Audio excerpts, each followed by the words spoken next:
Hi, this is Anilamation, and in this tutorial I'll go over the tracker node and show how to export tracker data for stabilizing handheld camera footage, for match moving, and for exporting corner pin 2D for compositing in Nuke. Here I have a video that I'm going to use for compositing a 3D element on it, let's say somewhere around here. To 2D track, we come to the Transform tabs down here where the tracker is and hook it to the viewer. When we first bring in a tracker, it opens up a list of the tools palette. If we need to create the first tracker, we can go up here. The mouse gets this plus sign, and you can come here on the screen anywhere and set a tracker. This zoom in window is there to help you refine the tracker's position without needing to zoom in to the video.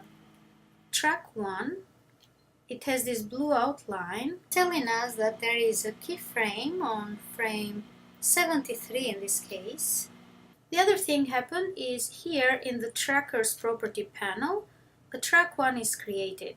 Another way to bring in a tracker is by holding down Alt and Command and clicking. In the Properties panel, we can go back and forth, or we can select both of them by holding down Command if we want to track both of them at the same time. Another thing you want to do before you go ahead and track is to refine what's called pattern insertion area. The first box here is the pattern, and it's always a good idea to have a high level of contrast. The other one is the searching area. Both of these windows you can modify, you can change them. If you hold down Command, you can define a manual searching region. To delete the tracks, we can click Delete Track. Now here is the third way to add tracks. You can add tracks here, and then I'll delete it back again. We have to come up here to use the playback tracking. These playback tabs here, they don't work for tracking data. Tracking forward, tracking next, tracking previous, tracking to the end, and then we can track forward for a range. So if you click for a range, it gives you what range do you want. Let's say I want to track from 73 to 150. And so, in the timeline, we can see from 73 to 150. I'll home the viewer. Since I'm tracking only from 73 to 150, I can go ahead and set out and in points here. So with the time indicator to 150, I click on the O, and on the 73, I can click the in point.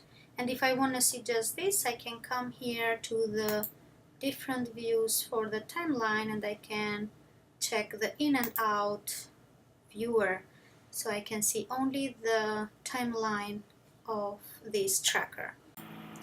This blue line indicates the tracker's information for each of the frames in the timeline. When I scrap through the timeline, the center point of the tracker moves from one point to the other, which are the points where the tracker holds the data per each of these frames. If I click the number 1, it's going to jump up to the 73 because this is one recorded keyframe, different from the tracking information. If I go to the 2, I can set a key there if I want to, and we get the 74 keyframe here. If I go to the 3rd, which is the 75, I can set another keyframe, etc. Now to delete the keyframes, we can bring the time indicator right at the keyframe that we want to delete and click the minus keyframe here. This is what this does, so I'm gonna go and delete the 74 frame also. Clicking this delete keyframe. Very interesting feature here on the tracker is this little tab with these colors red, orange and green, which stands for the error level. So if I have this track selected first and click on this, you can see we get a color indication of this tracker. The green points have low error, there are some error on the orange and there are lots of error on the red. Now this is very helpful when we want to improve our trackers. If you want to see how the tracker works, you might want to have this center viewer off. Next, here we have clear all the animations so the tracker is all cleaned up. Okay, so I'll go back. The second one is clearing backward and the third one is clearing forward. Usually the beginning of the tracker always has some good data to start with. There are going to be some green points. And lots of times the orange color and the red color are by the end of the tracker. Search region area loses pixel information to track.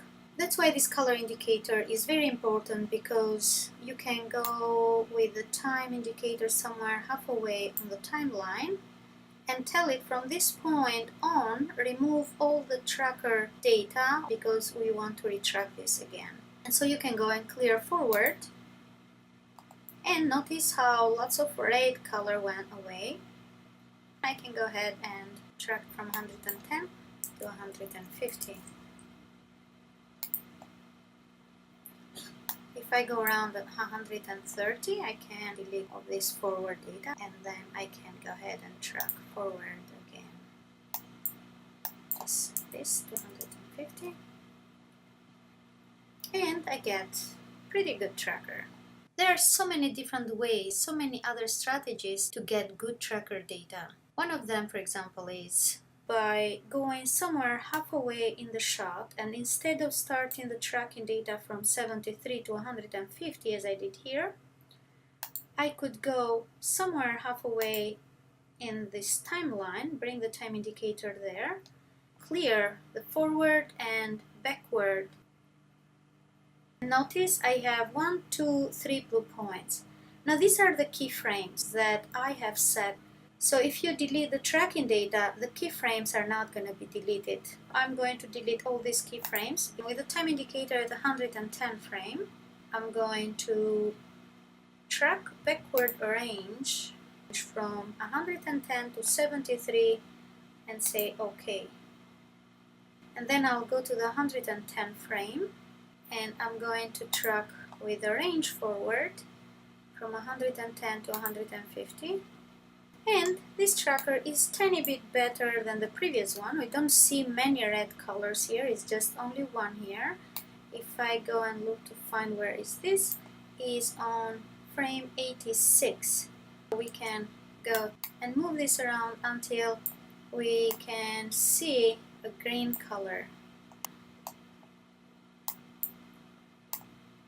To the points and move them around until I can see the green color. Looking at the tracker, starting from frame 124, I think I can get better tracker here if I try this one more time from 124 to 150. And here we go, we get pretty good green color points here, which I think would be a good tracker for the object that I will compose it over this video. Now let's see how the average tracks work. I would go and create 1, 2, and 3 trackers. The tracks should be somewhere enclosed here so they can be averaged in one single good track. First, let's go ahead and track these data. I'm gonna go to from 100 to 150. Forward, and then bring in the time indicator to 110 and set in the track backward range from 110 to 73.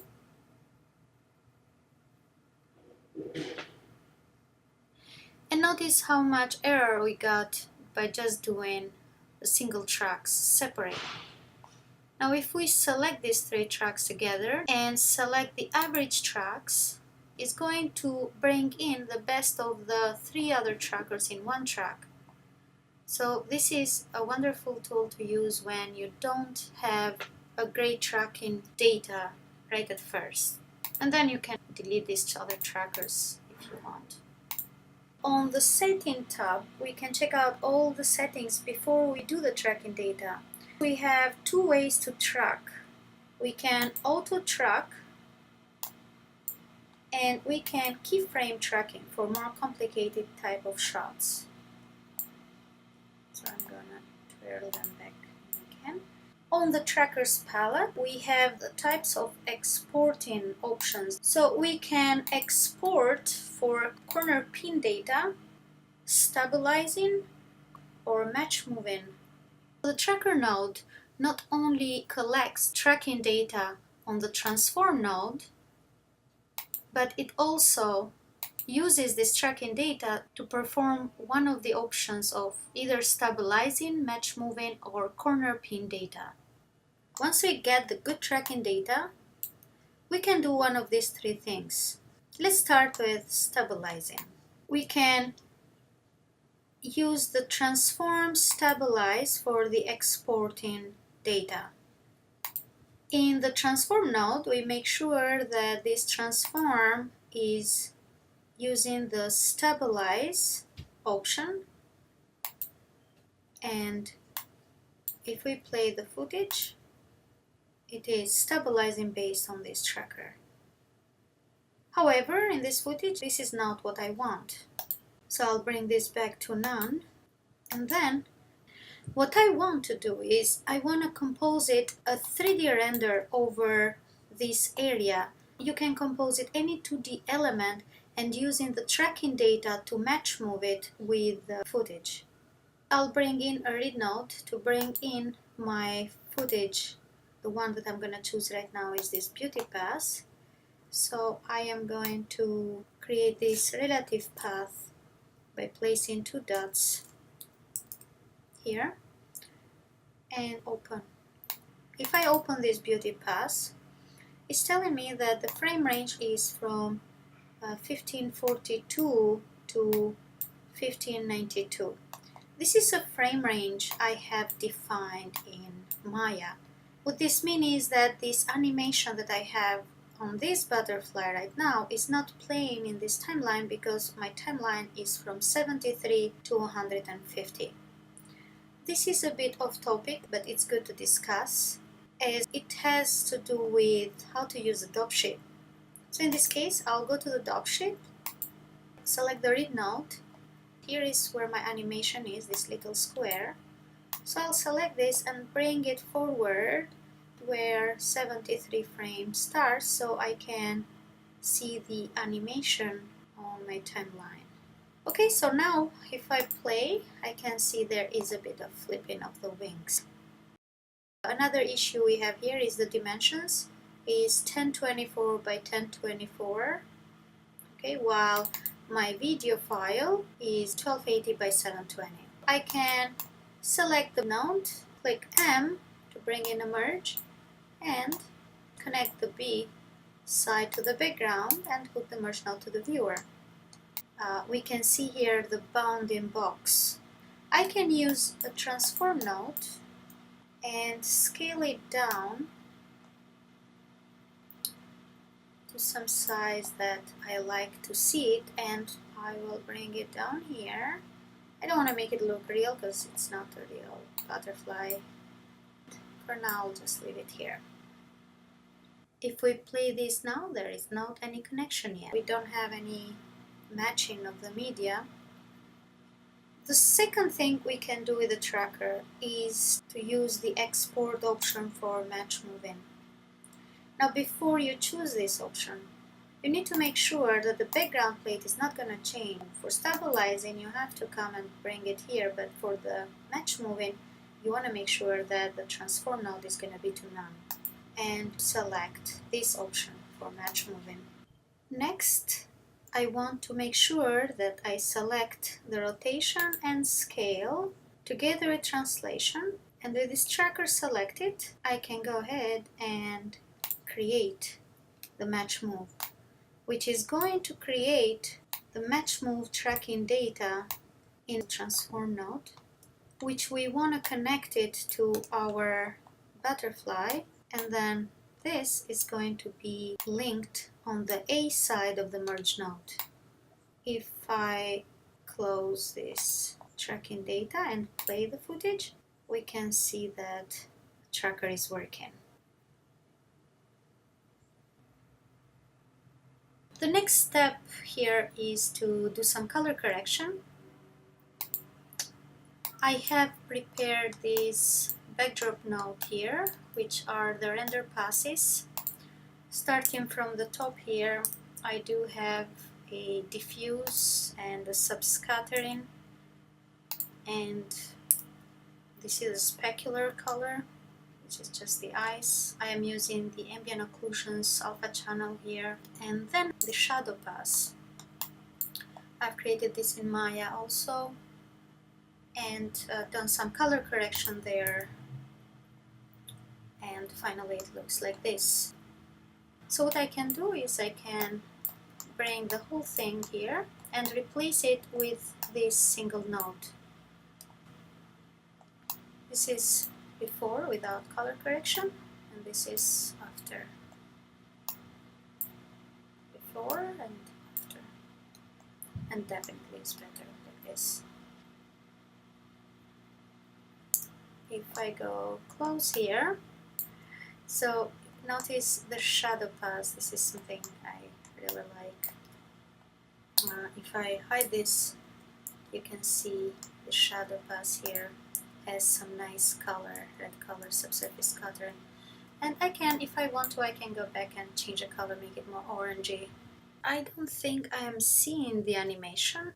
Here again, we have the same issue. The frame range of this animation is not matching with the timeline that we are viewing right now, from 73 to 150. If I double click on this read node, this animation is from 1542 to 1592 in the timeline. And if I open the dope sheet, now I'm seeing only two of the read nodes because I have set the properties panel to see only two windows.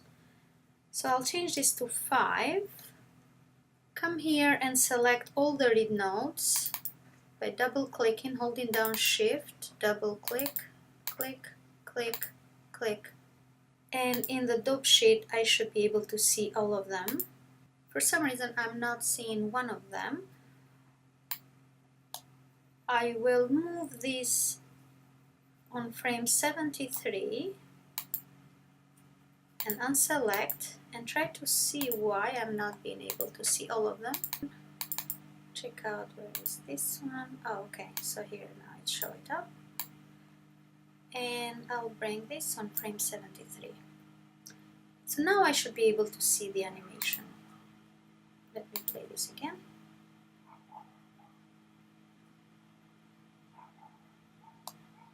And there it is.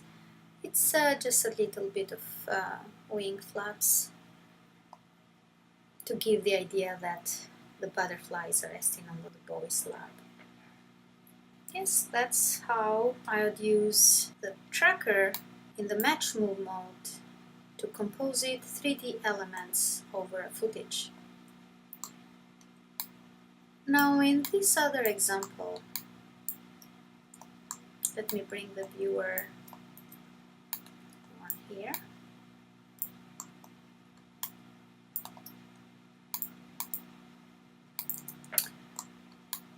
I have a footage. It's a boat on Hudson River. And what I would like to do is I want to place a screen on this area here. You can put anything you want. It can be an image, it can be another type. I just got this little animation. I thought to place it over there. Not necessarily the best composition could be, it's just that that came handy for me today.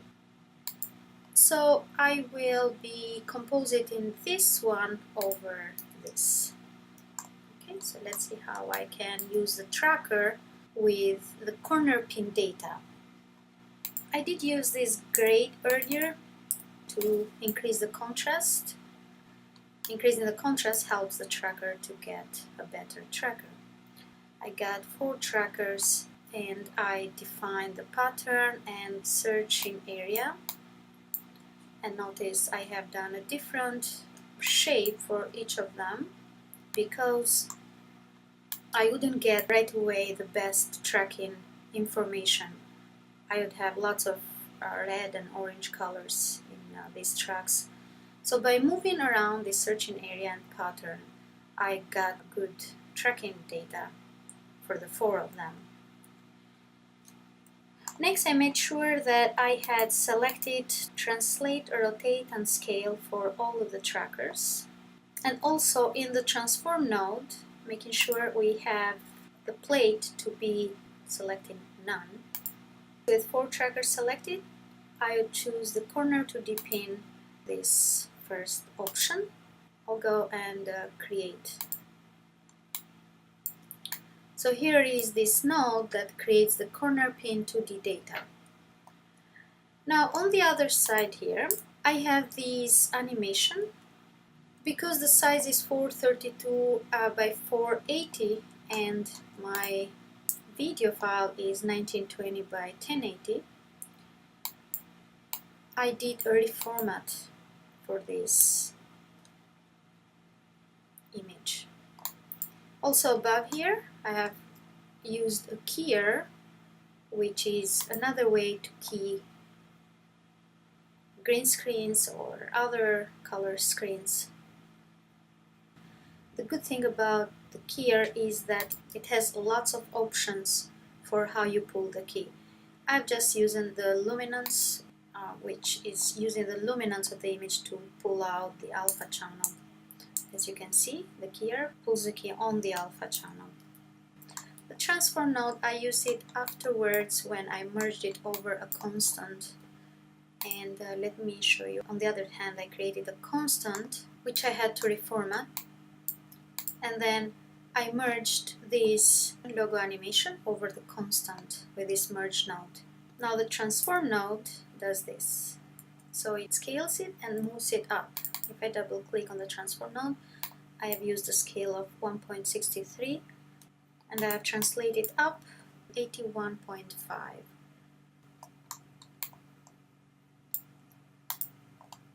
Next, I'm using here a grade node for color correcting this animation. Just lower the gamma a bit. I'd select this grade node, which is the last one here on the animation side, and click M, merge it over this ship. This merge node has the source A over the plate B.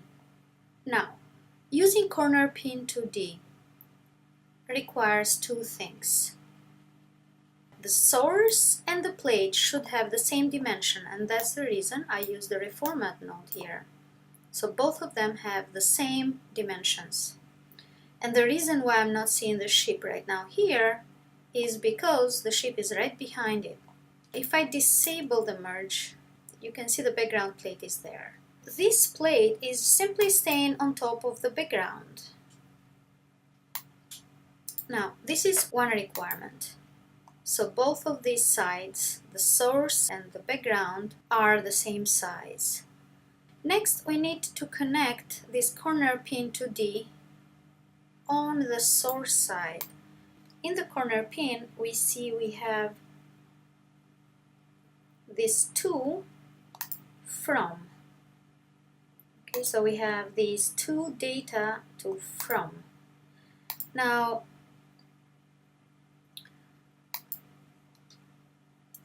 from is the source, is what the A side of this merge over is. The only thing we need to change here so we can be able to see that the corner pin 2D data node is working is by setting this to the input, to not leaving it to these inputs that it gave by default when I created the corner pin data. So we are going to simply change the source to be set to the input. And as soon as we do this, the magic happens. If I close everything and play this footage, you can see that this corner pin 2D data is working really well.